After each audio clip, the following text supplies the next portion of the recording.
Well, crafties, Casey Anthony is on TikTok now. I was pretty shocked to see this, but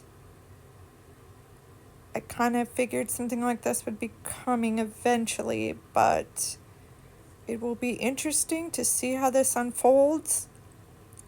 Let me know your thoughts. Should we go back and review this case? Do we leave it alone? I'll obviously keep you updated on what she posts. But if you did not see the documentary she did, it was quite interesting. Please share your thoughts. Here's her first video post. We're sweat to death. Okay. Today is Saturday, March 1st, 2025. This is my first of probably many recordings on a series that I'm starting. I am a legal advocate. I am a researcher. I've been in the legal field since 2011. And in this capacity, I feel that it's necessary, if I'm going to continue to operate appropriately as a legal advocate, that I start to advocate for myself and also advocate for my daughter. For those of you who don't know, my name is Casey Anthony. My daughter is Kaylee Anthony. My parents are George and Cindy Anthony. This is not about them. This is not in response to anything that they have said or done. That's not to say that I'm not going to respond at some point to some of the things that they have said and done. The whole point of this is for me to begin to reintroduce myself.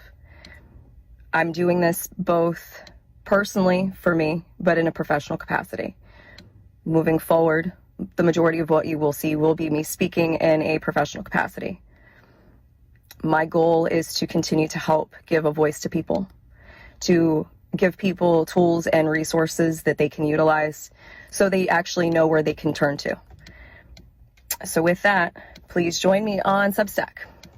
If you have questions, I will set up an email address where we can correspond directly. Up until this point, that has never happened, and it's only going to be on a limited basis regarding legal issues, legal matters.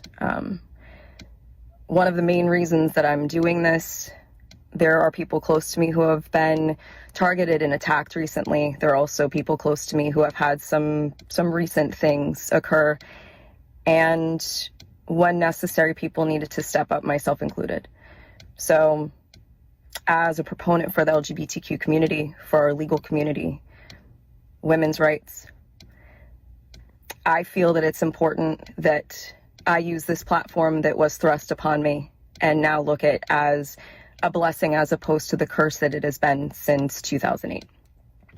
With that, these aren't going to be perfect. They're not going to be edited. Most of the time, they're not going to be short. But I am proverbially standing in the light, embracing this piece, still going to keep my privacy intact. So you will get very comfortable with my car, and I will explain in great detail why it's so important for people to protect their privacy. It's not just important to public figures, it's even more important to private individuals. And with the current climate in our country especially, it's that much more important, which is why I am utilizing the Substack platform. Yes, I am advertising this and publishing this on TikTok, possibly also through other meta platforms, but my intention is to separate from that and showcase even more why Substack is such an important resource for people to utilize moving forward. Anyway, I appreciate your time, and we'll see how this goes. Let's take a minute to review some of that police interview she did. And if you want more, we will do it. 0411 hours. I'm Detective Mellish with the Orange County Sheriff's Office. I'm present here at 4937 Hope Spring Drive. I reference Orange County case number 08-069208. I am with Casey Anthony, is that correct? Yes. And Casey, would you please state your birthday for me? 03/19/1986. Okay.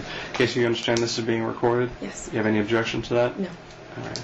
Casey, I got called here by Sergeant Reggie Hosey with the Orange County Sheriff's Office in reference to a missing child. We sat here and talked for a short moment. before we went on tape because I wanted to make sure that your sworn statement, which I'm looking at, was accurate. I'm looking at 4 pages of a sworn statement. On the bottom appears to be your signature. Is that correct? Yes. Okay. And you're saying that everything contained in these statements are true and accurate? Yes. Also, before I turned on the recorder, I gave you a chance because I wanted to explain what happens if you make a false report or if there's something about this incident that you're not telling us the truth of. Mm-hmm. And I wanted to make sure I made it perfectly clear that, if you want to go ahead and rescind this statement, and if you want to tell me a different story about what happened, Mm-hmm. if you're trying to fabricate a story to kind of make something look a little bit better, now is your time to tell me. Are you telling me that this is the story you want to stick with? That's the truth. It's the story I'm going to stick with. Yes. Okay. In your own words, let's go back. Your daughter's name is Kaylee, Caylee. Yes. Marie Anthony. She was born August 9th. 2005. Okay. And according to your statement back on August 9th, I'm sorry, back on June 9th, 2008, you took Casey to a babysitter's house. Yes. And who was this babysitter? Her name is Zenaida Fernandez Gonzalez. Do you know how to spell the first name? Zenaida. And where was Zenaida's? Where did you drop your child off? The Sawgrass Apartments on Conway in Michigan. Do you remember the address? I don't remember the address. Do you remember an apartment number? 210. Okay. It's on the 2nd floor. If you were to pull into the Sawgrass Apartments, would the building be the one closest to the road, furthest back, halfway? As soon as you go straight, you go over one speed bump, and it's the first one on the right-hand side. Okay, is there a pool next to it, or is there anything about the apartment that stands out? There's a welcome sign. It's, I guess there's a little shed close to the building, maybe about 10 yards away. Okay. How long had you known Zenaida? Almost 4 years. It'll be 4 years Christmas this year. And where did you meet her? Who did you meet her through? A mutual friend. His name is Jeffrey Michael Hopkins.